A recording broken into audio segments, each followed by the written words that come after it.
Eu quero contar uma coisa para você. O meu maior medo quando nós lançávamos as primeiras aulas do Novo Testamento era que os alunos achassem as classes, as aulas profundas demais e tivessem dificuldade para compreender os assuntos teológicos tão complexos. Mas, para a honra e glória de Deus, qual foi a minha surpresa quando entrei na plataforma e me deparei com os seguintes comentários. Aliás, deixe-me ler alguns para você que eu tenho aqui no meu celular. Preste atenção nesse aqui. Um comentário de Arlete. Sinto-me privilegiada pela oportunidade de aprender através desse curso sobre Deus que nunca imaginei. Obrigada, professor Rodrigo, pela oportunidade. Olha mais esse aqui. A Jeane comentou, sempre aprendo com o curso A Bíblia Comentada. Parabéns em especial ao Dr. Rodrigo e a toda a sua equipe, que são nota 10. Glória a Deus por isso. São muitos os comentários, mas eu acho que já deu para você perceber que os alunos não só entenderam o conteúdo, como estão aproveitando a plataforma ao máximo. E você? Você também pode participar dessa experiência. Então clique no link abaixo e acesse o nosso site. Faça isso agora mesmo. Eu tenho uma imensidão de informação bíblica para compartilhar com você. Eu estava conhecendo o lado palestino. Como foi a sua experiência? Foi uma visita que turista não faz. Eu fui conhecer as vilas, as aldeias pequenas, os pequenos vilarejos, as próprias cidades ali na Cisjordânia. E ouvir as histórias, né? Isso aqui é o mais interessante. Qual que é o sentimento deles lá? Eu voltei de lá, como eu te disse, um mês antes do ataque, do atentado do Hamas, com uma profunda convicção de que alguma coisa ia acontecer, porque era insustentável, era insustentável. As histórias que eu ouvi, inclusive conhecendo a comunidade brasileira que mora na Palestina, conhecendo as vilas, então você encontra, por exemplo, uma vila que passa água a 10 metros, mas a vila não pode acessar água. Por quê? Porque é proibido, o governo de Israel não permite acessar água. Como assim? Como assim? Então aí, você sabe que o território de Israel é dividido 55-45, né, do acordo de 48. E com o tempo, com as guerras, a Guerra dos 6 Dias, etc., Israel foi tomando pedaços, né, do que seria um território exclusivamente palestino.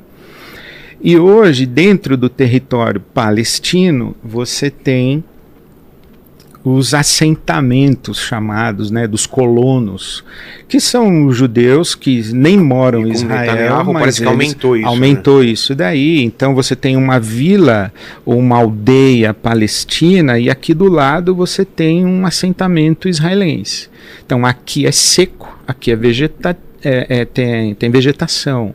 Por exemplo, a primeira coisa que me disseram lá, quando eu estava na estrada, falaram, pastor, se você quiser saber o que é uma cidade ou uma aldeia, uma vila palestina, olha o teto das casas dos pequenos prédios. Se tiver caixa d'água, é palestino. Por quê? Porque o racionamento de água, ou mesmo a proibição do acesso à água, eles têm que coletar água, às vezes fica com água 2 dias. Tal. O trânsito é muito complicado. Bom, enfim... E esses assentamentos dos tais colonos em volta ali das aldeias palestinas, com violência, os caras invadem à noite, invadem a casa, provocam. E se um palestino reage, aí é fim de linha. Então eles de maneira passiva sofriam toda essa hostilidade. Bom, enfim, uma realidade muito complexa. Eu falei, vai acontecer alguma coisa. Não é possível que o povo palestino sofra o que está sofrendo. Esse abafamento, né, e quase que uma expulsão do território paulatina e o Hamas não tem sem reagir. Lá dentro não tem Hamas. Sem reagir. Lá é Em tese, não. O Hamas é a faixa de Gaza, né? É quem controla o Fatah. Fatah.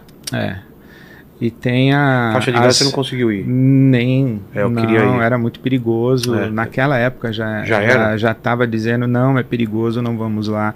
Mesmo nas cidades que nós fomos ali,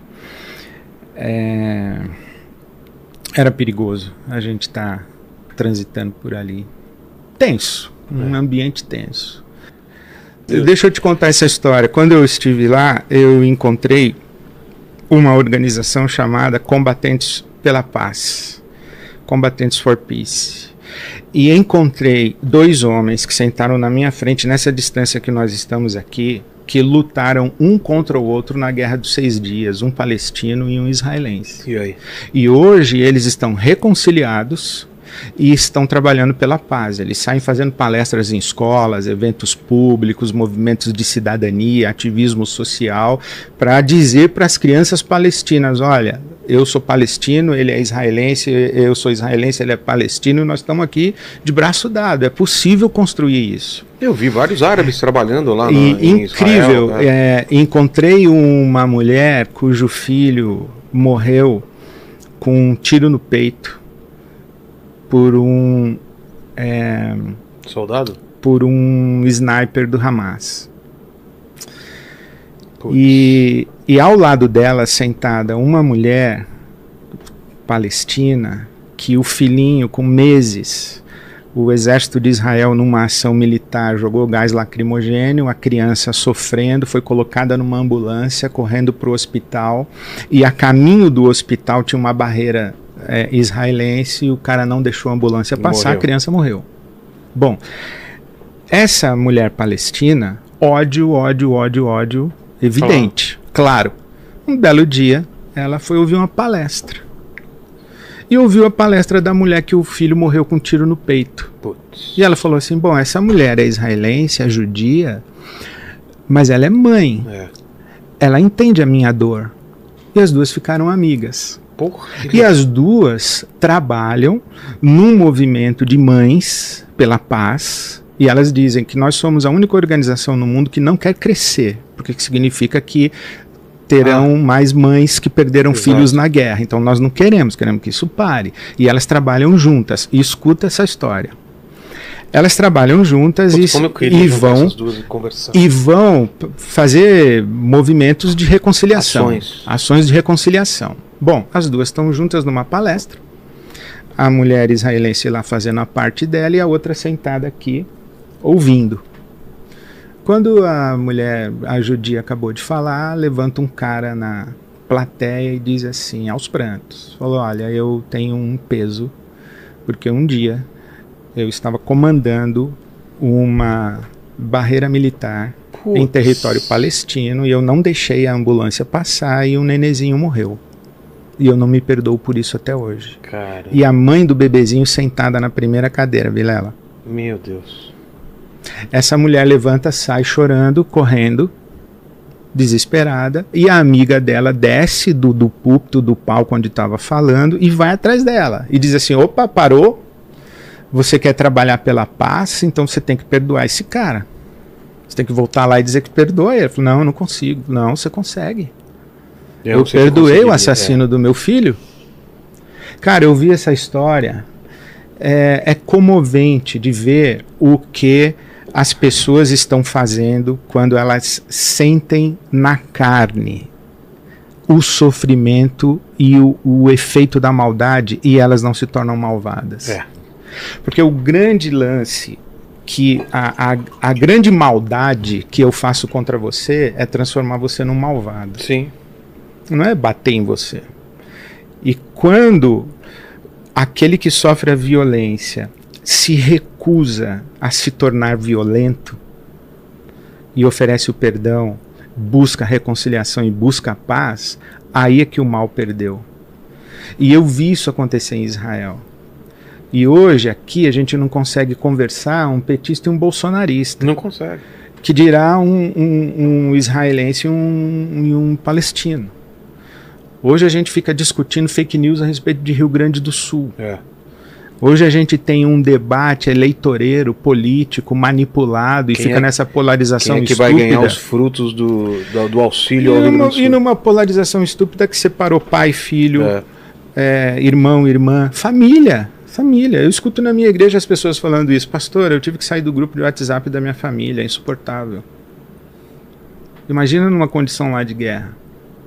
A alma humana é complexa. O meu trabalho aqui é exatamente... Mas a paz é possível. Sim, eu faço aqui todo mês eu faço isso, debates com pessoas pensando tão diferente. Tive vários debates aqui de palestino com judeu, de direita com esquerda. Se a gente consegue fazer aqui, por que não consegue fazer isso fora daqui? Eu